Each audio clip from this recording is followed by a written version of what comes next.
வழக்கமாக குறுவை சாகுபடி காலத்தில் அக்டோபர் 1ஆம் தேதி தான் நெல் கொள்முதல் நிலையங்கள் பொதுவாகவே திறக்கப்படும். ஆனால் நம்முடைய ஆட்சியில் சென்ற வருடத்திலிருந்து டெல்டா விவசாயிகளுடைய அவங்களுடைய கோரிக்கை ஏற்று செப்டம்பர் 1ஆம் தேதி, அதாவது ஒரு மாதத்திற்கு முன்பாகவே இந்த நெல் கொள்முதல் நிலையங்களை நம்முடைய முதலமைச்சர் அவர்கள் திறக்க உத்தரவிட்டிருக்கிறாங்க.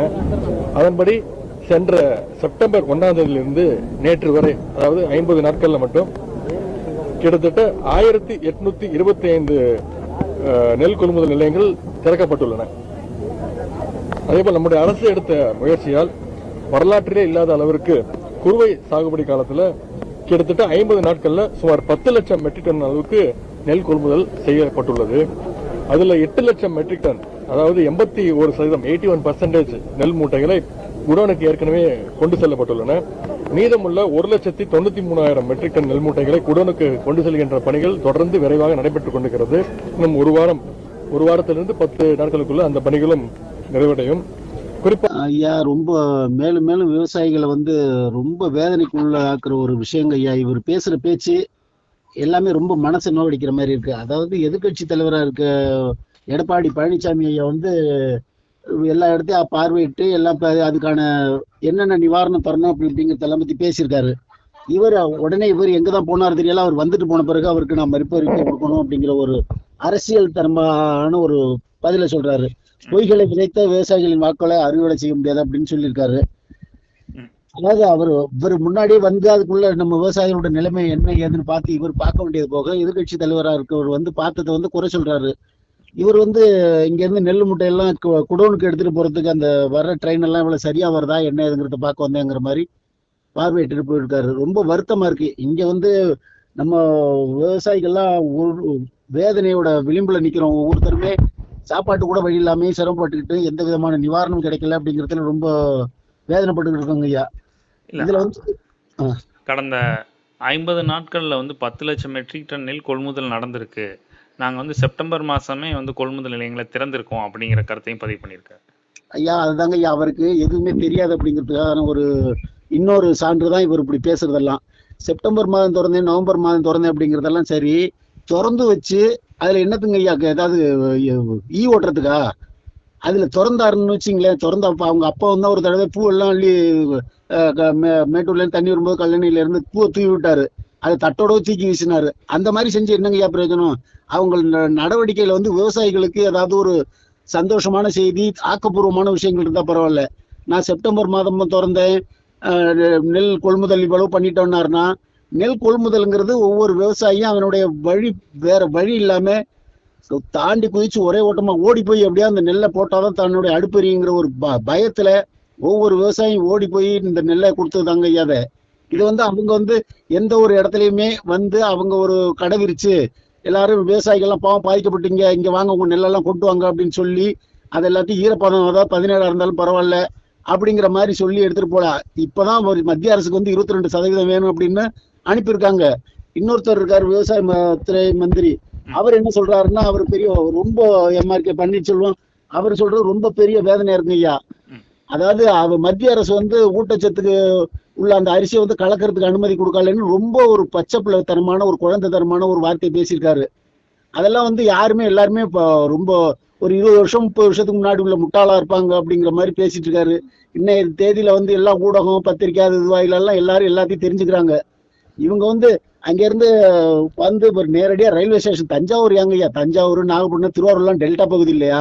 இவர் தஞ்சாவூர் ரயில்வே ஸ்டேஷன்ல அது ரயில்வே ஸ்டேஷன்ல இருந்து அது நீட்டா அந்த சிமெண்ட் தரையில பார்த்துட்டு அதோட அவங்க அப்பா சிவப்பு கம்பளம் விரிச்சு பார்த்தாரு. அதே மேல போயிட்டாருங்க ஐயா.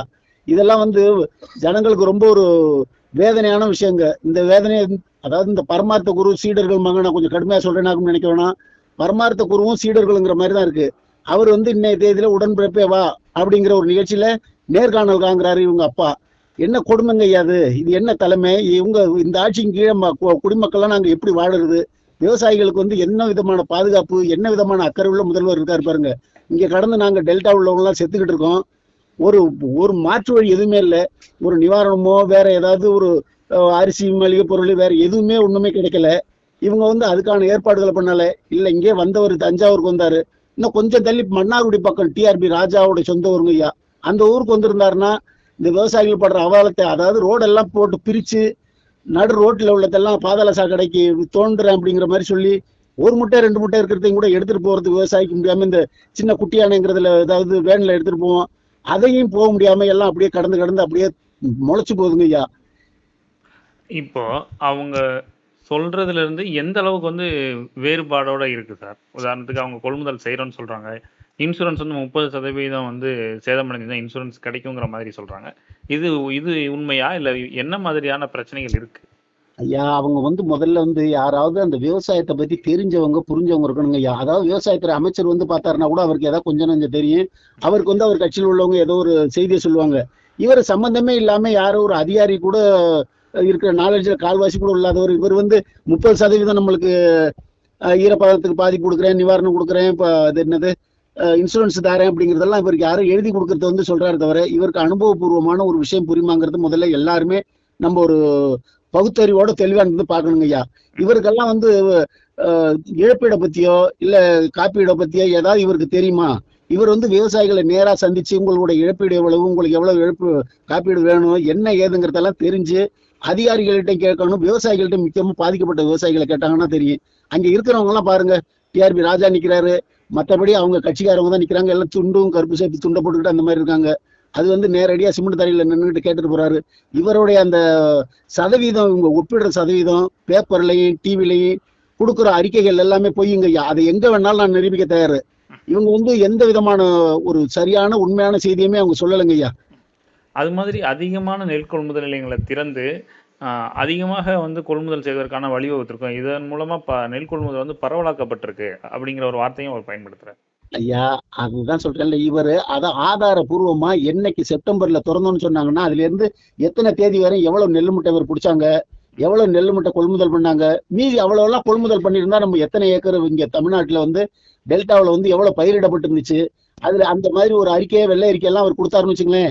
அவர் உண்மையில அவர் சொல்றதெல்லாம் அவர் சிந்திச்சு விவசாயிகளுக்கு ஆதரவு இல்லைன்னா கூட ஏதோ கொஞ்ச நாளும் ஏதோ சிந்திச்சு பேசுறாருன்னு ஒரு எடுத்துக்கலாம். இவர் வந்து எந்த விதமான புள்ளி விவரங்களும் யாரும் எழுதி கொடுக்கறத சொல்றாரு தவிர அவரு அதாங்க ஒன்னும் சொல்றேன், இவருக்கு வந்து இந்த மாதிரி எல்லாம் நாங்க நெல்லை கொள்முதல் செஞ்சோம், அதாவது டிஎன்சிஎஸ்சி அந்த இது இருக்குல்ல நுகர்பொருள் வாணிப கழகம் மூலமா எல்லாத்தையும் எடுத்தோம்னா இது ஏங்க இவ்வளவு நெல் சேதமாகுது, இவ்வளவு நெல் எப்படி வீணாகும், ஏன் அந்த குடோன்கள் எல்லாம் நிறைய விரிவாக்கம் பண்ணல, ஒரு ஒரு 4 கிராமத்துக்கு ஒரு டிபிசிங்கிற ஒரு அந்த அந்த ஆரம்பிச்சிருந்தாங்கன்னா கூட நெல் கொள்முதல் நிலையத்தை அங்கங்க போவாங்கல்ல. சரி மழை தான் வரப்போகுது, ஒரு வடிகாலை வந்து தூரம் எடுக்கலாம், வடிகாலை சுத்தப்படுத்தலாம், ஒண்ணுமே இல்லாம பேசாம இருந்துட்டு இவ்வளவு பாதிப்புக்குள்ளான பிறகு இப்ப மறுபடியும் வந்து நான் பார்வையிடுறேங்கிற பேர்ல வந்தா இதெல்லாம் ஒரு பாவ செயலுங்க ஐயா. இதெல்லாம் வந்து விவசாயிகளோட வைத்தறிச்சு அவர் சும்மா விடாது, அவங்க குடும்பத்தையே சும்மா விடாது. ஏன்னா இவங்க வர்ற ஒவ்வொரு நேரமும் ஒவ்வொரு காலகட்டத்திலையும் விவசாயிகளை ரொம்ப அலட்சியப்படுத்துறதும் ரொம்ப இழிவா நடத்துறதும் நடந்துகிட்டே இருக்குங்க ஐயா. அதுக்கு பல உதாரணத்தை சொல்லலாம். இப்ப உதாரணத்துக்கு இன்னைக்கு நடக்கிற செய்தியை பாருங்க ஐயா. இப்ப அவர் என்னடான்னா மத்திய அரசு கிட்ட நாங்க கேட்டோம், அவங்க செறிவூட்டப்பட அரிசி வந்து அதுக்கு அனுமதி கொடுக்கல, அதனாலதான் போச்சுங்கிறாரு. இதெல்லாம் யாராவது ஒரு கேப்பையில் நெய் வடிதுன்னா கேட்கிறவனுக்கு எங்க போகும்பாங்கல்ல, அந்த மாதிரி நாங்கெல்லாம் இன்னும் ஒன்னும் தெரியாத முட்டாளா, ஒன்னும் தெரியாத என்னதான் நினைக்கிறாங்களும் தெரியல. இவர் வந்து எல்லா டிபிசி நிலையம் கொள்முதல் நிலையத்தெல்லாம் திறந்து இருந்தாங்கன்னா எத்தனை லட்சம் மூட்டையும் எப்படி வீணா போயிருக்கும்.